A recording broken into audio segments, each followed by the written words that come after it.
अस्सलाम वालेकुम जी। कंवर मेकन दोबारा से आपके सामने मुखातिब हूँ। आज बड़ी अहम तरीन डिटेल्स हैं आपके साथ शेयर करूँगा। सबसे पहले तो सलूट पेश करते हैं इस्लामाबाद हाई कोर्ट के जस्टिस बाबर सत्तार साहब को, जिन्होंने कानून की खिलाफ वर्जी करने वाले डीसी इस्लामाबाद के वारंट गिरफ़्तारी जारी किए हैं और अहकामात जारी करते हुए कहा कि जहाँ भी हैं उनको गिरफ़्तार करके अदालत में पेश किया जाए। अदालत के अंदर बड़ी दिलचस्प सूरत हाल तब बनी जब बताया गया कि डीसी इस्लामाबाद जो है वो वालदा की ख्वाहिश पर उम्रा के लिए जाना चाहते हैं, इसलिए वो आज पेश नहीं हो पाए। अब ये बड़ी अलार्मिंग चीज़ है। डीसी इस्लामाबाद अगर आज पेश नहीं हुए और उनके वकील रिजवान अब्बासी साहब जो हैं, राजा रिजवान अब्बासी, ये वही वकील हैं जो इमरान खान के ख़िलाफ़ पेश होते हैं साइफ़र केस में। ये वही वकील हैं जो इमरान खान के ख़िलाफ़ पेश होते हैं इद्दत निकाह के केस में। और आज डीसी इस्लामाबाद की तरफ से भी वही वकील पेश हो रहे हैं इस्लामाबाद हाई कोर्ट के अंदर। लेकिन जस्टिस बाबर सत्तार ने आज खूब क्लास ली और कहा कि जिस तरह भी करना पड़े गिरफ़्तार करें और डीसी इस्लामाबाद को हर हाल में मेमन साहब को जो है वो पेश किया जाए अदालत के अंदर। और जब उन्हें बताया गया कि वो उम्रा पर जाना चाहते हैं तो इस्लामाबाद हाई कोर्ट ने कहा जस्टिस बाबर सत्तार ने कि वो हमें बताए बगैर कैसे जा सकते हैं बाहर। एक तो वो हाजिर सर्विस हैं, दूसरा उनके ऊपर केस है, तौहीन अदालत का केस है और इसमें शो कॉज नोटिस भी जारी कर रखा था। पहले भी उन्होंने खासी क्लास ली एक दफ़ा हमारे सामने भी। अच्छा, इसमें सिर्फ डीसी इस्लामाबाद जो है वो अकेले शामिल नहीं है, इसमें एसएसपी ऑपरेशन्स और सीनियर सुपरिटेंडेंट पुलिस इस्लामाबाद जो हैं वो भी इसमें तौहीन अदालत के इस मुकदमे में उनके साथ हैं। और आज चीफ जस्टिस बाबर सत्तार ने कहा था कि मैं आज इस केस को मुकम्मल करूंगा और मुकम्मल करके मैं इसके ऊपर फ़ैसला सुनाऊंगा कि इनका आगे का मुकद्दर क्या होगा। लेकिन डीसी साहब के पेश ना होने की वजह से अब मामला जो है वो डिले का शिकार हुआ है। लेकिन डीसी साहब के बारे में इतलात ये हैं कि वो अब शायद गिरफ़्तार भी ना हो सकें और वो बाहर के मुल्क जाने में कामयाब भी हो जाएं। कुछ खबरें पहले से ही आ रही हैं कि डीसी इस्लामाबाद जो हैं वो मुल्क से बाहर जा चुके हैं। तो लेकिन फिर भी किसी ने तो चुप का रोज़ा तोड़ा, इंसाफ की बात की। जस्टिस बाबर सत्तार बड़े दबंग, बड़े बेहतरीन जज हैं और हमेशा रूल ऑफ लॉ के साथ खड़े होते हमें नज़र आते हैं और उन्होंने पहले भी इसके ऊपर हार्ड स्टांस जो है वो लिया था। और डीसी इस्लामाबाद का बेसिकली कसूर ये था कि उन्होंने शानदाना गुलजार साहिबा और शहरियार अफरीदी को एमपीओ के ऑर्डर के तहत गैर कानूनी तौर पर गिरफ़्तार किया था। तो अब ये मामला पेंडिंग में चला गया है। लेकिन एक बार फिर से जैसे बाबर सत्तार ने का जो जेस्चर था ये वाला, वो इंतहाई काबिल तारीफ़ है। उसके बाद मैं आपके सामने 2-3 चीज़ें और रखूँगा। पंजाब असम्बली का जो इजलास है वो 22 फरवरी को तलब कर लिया गया, यानी कि अब नून लीग में जो लोग जा रहे हैं। इससे एक और चीज़ आपको बताता चलूँ जो कि अभी की ब्रेकिंग न्यूज़ भी है, वो ये कि आज़ाद हसीयत में कलमा पढ़कर इमरान खान के नाम पर वोट लेने वाले कर्नल गज़नफ़र कुरैशी जंग से जो इलेक्ट हुए वोट लेकर इमरान खान के नाम पर, वो अब थोड़ी देर पहले मुस्लिम लीग नून में शामिल हो चुके हैं। और मरियम नवाज़ के साथ उनकी तस्वीर भी इस वक्त जब हम बात कर रहे हैं सोशल मीडिया के ऊपर वायरल हो रही है। ये कर्नल गज़नफ़र कुरैशी साहब जो है नून लीग में शामिल हुए हैं और इन्होंने अपनी एक रैली के अंदर कलमा पढ़कर एक तरह से हल्फ लेकर जो है इमरान खान के नाम पर वोट लिया था और आवाम से वादा किया था कि मैं किसी सूरत भी इमरान खान से गद्दारी नहीं करूँगा। लेकिन आज हल्फ की तौक़ीर भी सलामत ना रखी उन्होंने और उन्होंने नून लीग में शामिल होकर ये साबित किया कि कलमे की अहमियत भी अब शायद सियासतदानों के लिए कोई अहमियत नहीं रखती या फिर कर्नल गज़नफ़र कुरैशी साहब के लिए कोई अहमियत नहीं रखती।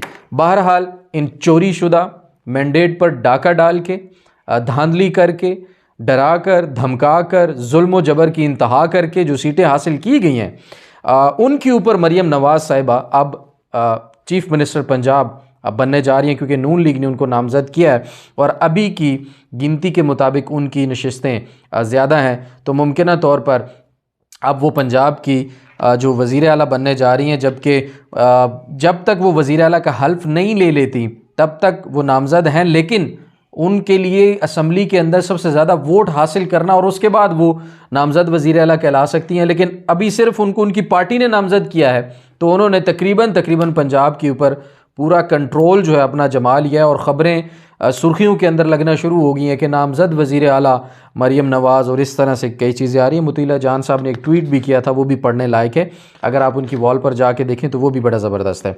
तीसरी चीज़ जो अहम तरीन अभी हम डिस्कस करेंगे वो हुकूमत साजी का अमल है। हुकूमत साजी का जो अमल है वो किस तरह से चलाया जा रहा है, गोरख धंधा, सीटों की बंदर बांट इस वक्त कैसे चल रही है, ये एक अहम तरीन इंफॉर्मेशन है जो आपको मैं देने जा रहा हूँ। हमारी इतला के मुताबिक इस वक्त पीपल्स पार्टी जो है वो अपने जो डिमांड्स है वो सामने रख चुकी है और नून लीग उनको कह रही है, पीपल्स पार्टी को, कि आप हमारी काबीना का हिस्सा बने, यानी कि वजारतें लें। और कल को जो लान तान होगी, क्योंकि आगे IMF ने आना है, टैक्स बढ़ेंगे और उसके साथ साथ जो बाकी महंगाई बढ़ेगी मुल्क के अंदर, तो उसके बाद जाहिर है अवाम लान तान तो करेगी ही, कोई फूलों के हार तो पहनाएगी नहीं, क्योंकि आपने चोरी डाके डाल के जो मैंडेट हासिल किया है, मैंडेट हासिल तो नहीं किया, छीना है, उस पर अब हुकूमत आप बनाएंगे तो आप जाहिर है कि नून लीग की कोशिश यह है कि पीपल्स पार्टी उन तमाम गुनाहों में हमारे साथ शामिल हो हर तरह से, कि जिससे पीपल्स पार्टी इस वक्त भाग रही है। मैं यूं कहूँगा कि पीपल्स पार्टी भी इसमें मुकम्मल तौर पर शामिल है और अब इस चीज़ से भाग रही है कि जी हमें वो वाले ओहदे दे दें जो आइनी ओहदे तो हैं, लेकिन हुकूमत साजी के अमल में या हुकूमत में रहते हुए जिनका बर्डन कम से कम होता है वो ओहदे हमें दे दें। फॉर एग्जांपल सदर का ओहदा दे दें, कल को महंगाई बढ़ेगी तो कोई सदर से तो नहीं पूछेगा, वज़ीर आज़म को गालियाँ निकालेगा और अपना मिनिस्टर को गालियाँ निकालेगा, फाइनेंस मिनिस्टर को, या फिर बुरा भला अगर कहेगा या तनकीद होगी तो सबसे ज़्यादा होगी कि उस वक़्त का जो वज़ीर आज़म बैठा होगा उसके ऊपर। तो दूसरा ओहदा मांगा जाए चेयरमैन सेनेट का, वहाँ पर भी कोई पूछ-गिछ नहीं होगी। तीसरे ओहदे जो मांगे जा रहे हैं वो गवर्नर्स चारों सूबे में हमारी इतलात के मुताबिक मुबैना तौर पर मांगे जा रहे हैं।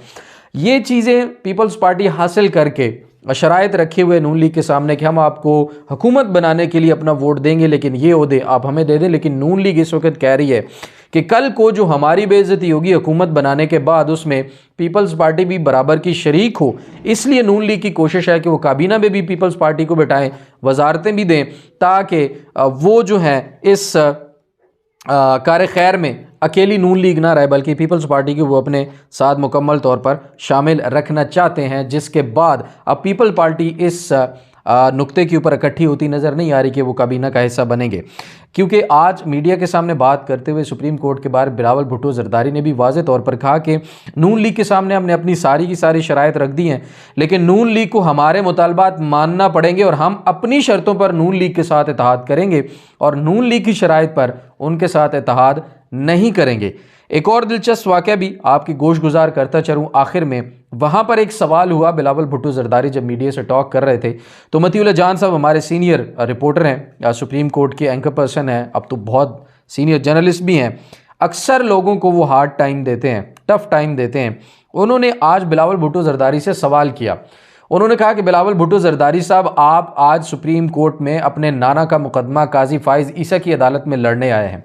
आपको पता होना चाहिए कि आपके नाना ने जमहूरियत के लिए कुर्बानी दी और उस वक़्त की इस्टेब्लिशमेंट ने आपके नाना का ये हाल किया, तो अब आप इस वक़्त इस्टेब्लिशमेंट के साथ मिलकर हुकूमत बनाते हैं, इस्टेब्लिशमेंट के साथ मिलकर तमाम मामलात चलाते हैं, यानी डील कर लेते हैं। जिस पर बिलावल भुट्टो जरदारी साहब थोड़े से बरहम हुए और उन्होंने मतीउल्लाह जान साहब से कहा कि आप सबूत पेश करें कि मैं कब जो है जमहूरियत के ख़िलाफ़ इस्टेब्लिशमेंट या फ़ौज के साथ बैठा हूँ।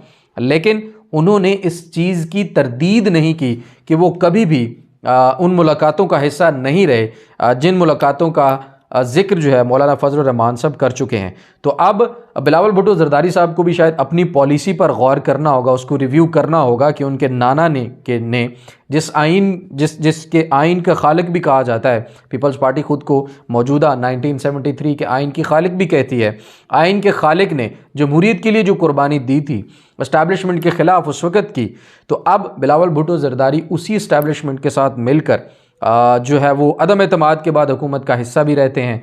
और फिर इन इलेक्शन में भी उन्होंने जो इंजीनियरिंग की गई, धांधली की गई, उसमें भी कोई अल्फाज जो है अपनी ज़ुबान से नहीं निकाले और अब फिर नून लीग के साथ मिलकर हुकूमत बनाने भी जा रही है। और वाज़े तौर पर देखा जा सकता है कि नून लीग और इस्टेब्लिशमेंट का कितना बढ़िया मजबूत तरीन गठजोड़ है और वही इस्टेब्लिशमेंट की एल्फी लगाकर दोबारा से MQM नून लीग और पीपल्स पार्टी की हुकूमत बनाने की कोशिश की जा रही है, तो फिर मतीउल्लाह जान साहब की बात और सवाल के ऊपर पीपल्स पार्टी और बिलावल भुट्टो ज़रदारी को भी गौर करना होगा।